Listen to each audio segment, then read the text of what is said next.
जय श्री कृष्णा। आज मैं आपको बहुत ही प्यारी सुंदर कहानी सुनाने जा रही हूँ। एक राजा के 7 बेटे और एक बेटी थी जो खुशी खुशी अपना जीवन बिता रहे थे। 7 भाई बहन में इकलौती छोटी बहन बहुत ही शांत स्वभाव, आज्ञाकारी एवं संस्कारी थी। उसमें सबसे बड़े भाई का विवाह हो चुका था। 7 भाइयों में सबसे छोटा भाई एक आंख से अंधा था। छोटे भाई के दिल में अपनी इकलौती बहन के लिए बड़ा प्यार और लगाव भी था। एक दिन बड़े राजकुमार अपनी पत्नी अपने छोटे भाई को साथ लेकर अपने खेतों में काम करने के लिए चले गए। उस जमाने में खेतीबाड़ी आपसी सहयोग से हुआ करते और सभी लोग खेतों में काम करने जाने से पहले अपनी छोटी बहन को खाना बनाने का आदेश देकर घर से जाते। 7 राजकुमार की बहन अकेले घर में खुशी खुशी सबके लिए खाना बना रही थी। जंगल से सरोटी साग को तोड़ कर लाती और बड़े ही प्यार से सरोटी साग की सब्जी बनाने से पहले बैठी और सब्जी फल आदि काटने का औजार से साग को काटने लगती है। इसी दौरान वह अपनी उंगली काट बैठती है और रक्त की तेज़ धार निकलने लगती है, जिससे उसका पूरा हाथ खून से सन जाता है। तब राजकुमारी सोचने लगती है कि क्या करूं? अगर घर के दीवार में खून को पोंछूंगी तो भैया लोग देखकर चिंता करेंगे, और यदि अपने कपड़े से मैं इसे साफ करूंगी तो भाभी खून लगा कपड़ा देखकर समझ जाएगी।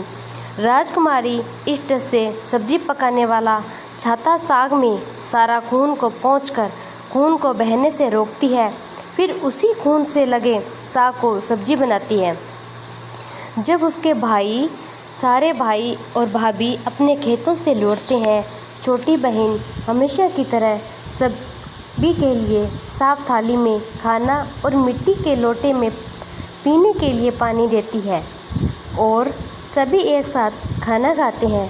पके हुए साग को खाकर खाने की जमकर तारीफ भी करते हैं और वे सब अपनी बहन से पूछते हैं कि बहन, तुम्हारे द्वारा बनाया हुआ ये साग बहुत ही बार हमने खाया है, परंतु आज की बनी सब्जी का स्वाद कुछ अलग ही है, बहुत ही अद्भुत है।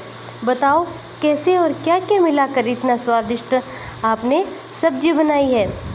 पहले तो राजकुमारी डर से सहम गई, कहीं भाई को पता न चल जाए कि मेरे हाथ की अंगुली कट गई थी। फिर वह थोड़ा सोचकर बोलती है कि कुछ नहीं भैया, जैसा हमेशा की तरह सब्जी पकाती हूँ वैसे ही बनाई है।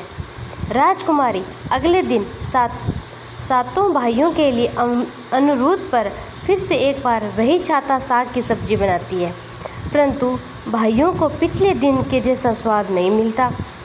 फिर ऐसा ही अनुरोध 3-4 बार भी हुआ, लेकिन खून लगे साग का स्वाद उनके मन मस्तिष्क से उतर ही नहीं रहा था। जानने की जिज्ञासा हुई। 7 भाई और भाभी ने उससे उस दिन के खाना बनाने का तरीका जानने का जिद करने लगे। मजबूरन राजकुमारी को सारी घटना बतानी पड़ी। सच्चाई मालूम होने पर 5वां भाई, जो बहुत ही लालची किस्म का था, उसने बाकी भाइयों से कहा, बहन का खून इतना स्वादिष्ट है तो इसका मांस कितना स्वादिष्ट होगा। यह बोलकर सभी भाई के बीच में चर्चा होने लगी। सबसे छोटे भाई को छोड़कर बाकी भाइयों ने राजकुमारी को मारकर उसका मांस खाने को राजी भी हो गए थे। मांस खाने की सोचकर उन सभी के मुंह से लार टपकने लगती। भाइयों के मन में स्वादिष्ट खाना खाने के लिए कि वे कितना लालची बन गए थे कि इसका आभास राजकुमारी को भी हो गया। किस प्रकार उसके भाई उसके मांस खाने की लालसा रखते हैं। एक दिन 7 भाई शिकार खेलने के बहाने राजकुमारी को लेकर घने जंगल में लेकर जाते हैं, जहां पूर्व से निहित 4 केंद्र के वर्षों पर बने मचान के नीचे पहुंचते हैं, जिस पर अपनी बहन को यह झूठ बोलकर चढ़ने के लिए बोलते हैं कि इस मचान पर जंगली जानवर तुम पर कोई हमला न कर सके। इस प्रकार 7 भाई अपनी बहन को मचान पर बैठाकर अपना अपना धनुष लेकर शिकार करने का ढोंग करके वहां से चले जाते हैं। तब राजकुमारी को पूरा आभास हो चुका था कि आज उसका आखिरी दिन है, लेकिन वह नहीं चाहती कि उनके भाइयों की इच्छा पूर्ण हो, इसीलिए वह मचान पर जा बैठ जाती है।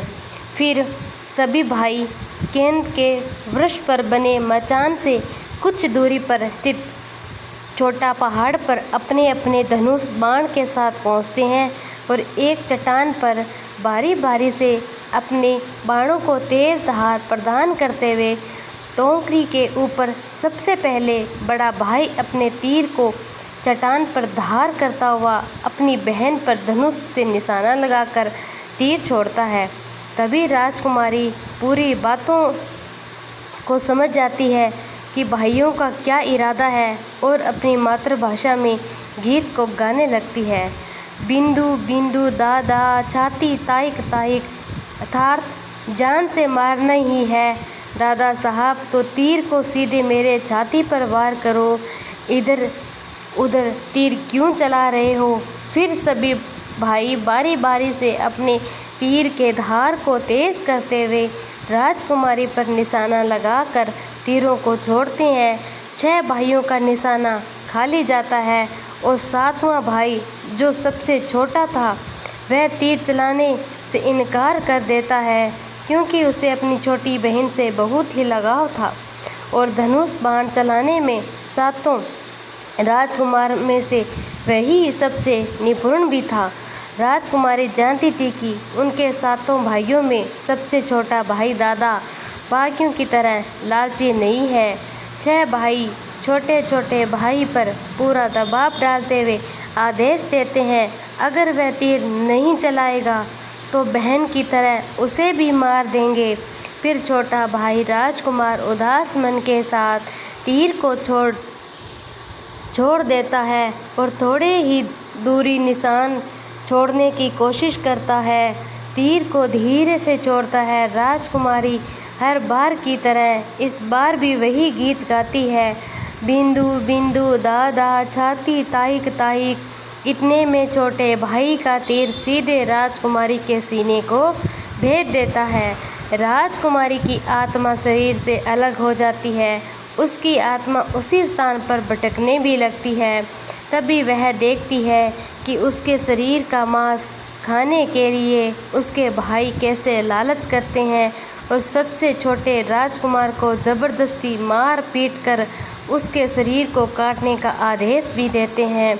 बहन के मांस को पकाने के लिए बहुत सारी सूखी लकड़ियां लाने के लिए छोटे भाई राजकुमार को ही जंगल भेजा जाता है। छोटा भाई जंगल में खोज कर ढेर सारी लकड़ी को जमा भी देता है। यह सोचता है कि कैसे इतना सारा लकड़ी को ले जाऊंगा।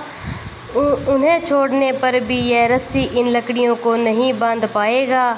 देर होने के डर से राजकुमार उदास होकर रोने लगता है और उसके आंखों से आंसू धरती पर भी गिरने लगते हैं। अपनी बहन को याद करके रो ही रहा होता है। तभी एक नाग देवता वहां आ जाते हैं। पूछते हैं, क्यों रो रहे हो राजकुमार। वह इधर उधर देखता है किंतु कोई भी नज़र नहीं आता है। फिर राजकुमार को नाग देवता दिखते हैं तो राजकुमार नाग देवता को अपनी पूरी आप बीती सुनाते हैं। फिर नाग देवता उसे कहते हैं कि मैं लकड़ी में रस्सी की भांति लिपट जाता हूँ और तुम जैसे ही लकड़ी वहाँ रखोगे तो मैं धीरे धीरे से निकल जाऊँगा। और राजकुमार ऐसा ही करते हैं। सभी बड़े भाई यह देखकर चकित रह जाते हैं कि कैसे उनका छोटा भाई रस्सी के साथ टुकड़े होने के बावजूद भी जंगल से इतना सारा लकड़ी लेकर आता है। उसके बाद में वह लोग अपने छोटे भाई को पानी लाने के लिए एक घड़ा में 7 छेद कर भेज देते हैं। छोटा राजकुमार पानी लाने के लिए एक छोटा कुआं में जाता है। घड़े में पानी भरता है परंतु उसमें छेद होने के कारण सारा पानी नीचे गिर जाता है। राजकुमार वहीं बैठकर सोच कर रोने लगता है कि बिना पानी के वापस जाऊंगा तो बड़े भैया लोग मार पीट करेंगे मेरे साथ। यह सारी घटना को एक मेंढक, केकड़ा और मछली को वह देख रहे थे। वे तीनों राजकुमार को रोता देखकर पूछते हैं, क्यों रो रहे हो भाई। फिर राजकुमार उन्हें अपनी आप बीती को विस्तार से बतलाता है। कहता है, मैं अपनी प्यारी बहन के शरीर का मांस कैसे खा सकता हूँ? नहीं खाऊंगा तो बड़े भैया लोग मुझे मारेंगे। तब मेंढक कहता है कि तू परेशान मत हो। हम फिर सब मेंढक गड़ा के छेद में चिपक जाते हैं। फिर मछली और केकड़ा बोलते हैं कि तुम हमें लेकर चलो। तुम्हारे भाई जब राजकुमारी के मांस को खाएंगे तब तुम मछली को खाना, और जब वे हड्डी को खाएंगे तब तुम केकड़ा को खाना। बड़े भाइयों का शक नहीं होगा। फिर राजकुमार ने बिल्कुल वैसा ही किया जैसे केकड़े और मछली ने कहा था। रात को जब राजकुमारी का पका हुआ मांस खाने को परोसा गया तब बड़े भाई से छुपाकर वह मांस को दीमक के टिल्हे में डाल देता है, और समय बीतने पर वहाँ बांस का एक बड़ा मुद्दा झुंड उगता है। इस घटना के वर्षों बाद एक भीख मांगने वाला जोगी उसी बांसौदा के पास से गुजर रहा था, और वह सुंदर सुंदर बांस को देखकर सोचता कि अगर इतने सुंदर बांस की ये वाद्य यंत्र बनाए जाए तो कितनी सुरीली धुन निकलेगी। उसी क्षण बांस से आवाज़ आती है, ना काट रे जोगी, ई तो लागे भैया रोपल बांस। जोगी फिर भी बांस को काटता है। जोगी उसी उद्देश्य से एक मोटा बांस का टुकड़ा काट कर ले जाता है। इस बांस का आवाज़ इतना सुंदर है, यदि केंद्रा बनाएंगे तो कितना मधुर आवाज़ निकलेगा। और जोगी इस बांस से एक सुंदर केंद्र का निर्माण भी करता है। इस केंद्र से इतनी मधुर ध्वनि निकलती है कि जोगी जहाँ जहाँ भी इसे बजाता है इसकी ध्वनि से लोग मंत्रमुग्ध हो जाते हैं। एक दिन जोगी घूमते घूमते बड़े राजकुमार के घर पहुंचता है, और अधिक धन के लालच में जोगी जोर जोर से केंद्रा बजाना शुरू करता है। परंतु इस बार केंद्र का मीठा सुरीला स्वर कर्कश हो जाता है। जब भी जोगी कुछ नया धुन बजाने की कोशिश करता है, बार बार एक ही धुन निकलता है, ना बाज रे केंद्रा, ई तो लगो मोर दुश्मन को घर। बार बार यही धुन निकलने पर बड़ा राजकुमार मार पीट कर जोगी को अपने घर से भगा देता है। ऐसे ही घूमते घूमते जोगी हर भाई के घर जाता है, लेकिन हर बार की भ्रांति वही धुन, ना बाज रे केंद्रा, ए तो लोगा मेरो दुश्मन को घर। यह धुन सारे भाई जोगी को मार देते हैं और भगा देते हैं। सबसे अंत में जोगी छोटे भाई के घर पहुंचता है। छोटे भाई के घर के आंगन में प्रवेश करते ही केंद्रा खुद ही बजने लगता है, जोर जोर से बाज रे केंद्रा, ई तो मेरो छोटो भाई रो घर। बड़ा ही मधुर मीठे स्वर का धुन सुनकर छोटा भाई चंद्र कर मोहित हो जाता है, और यह धुन सुनकर छोटे राजकुमार से कह रहा, जोगी रे केंद्रा, मुँह मांगी सोनेरी मोहर दे, इसे खरीद लेता हूँ। जोगी को अच्छे से मेहमान नवाजी करी, अच्छे से विदा कर दिया। धीरे धीरे समय बीतता चला। छोटे भाई राजकुमार पर अपने काम से कुछ दिनों के लिए बाहर जाते हैं। जब वह वापस लौटता और देखता है कि उसका कमरा बहुत सुंदर ढंग से सजा हुआ है, घर के सारे बर्तन अच्छे तरीके से साफ़ है, तब छोटा राजकुमार सोचता है कि हमेशा मेरे कमरे की साफ़ सफाई घर के नौकर करते हैं, लेकिन कभी भी इतना सुंदर किसी ने नहीं सजाया। फिर राजकुमार अपने नौकरों से पूछताछ भी करता है, मेरे कमरे को इतना सुंदर किसने सजाया? नौकरों के मना करने पर राजकुमार सोचता है, शायद कोई भाभी आई होगी, मेरे कमरे को सजा कर चली गई। जब भी राजकुमार घर से बाहर काम के लिए जाता है तो यही घटना बार बार होती है। राजकुमार के मन में जाने की जिज्ञासा उमड़ने लगी, आखिर मेरे घर को इतने सुंदर से कौन सजाता है?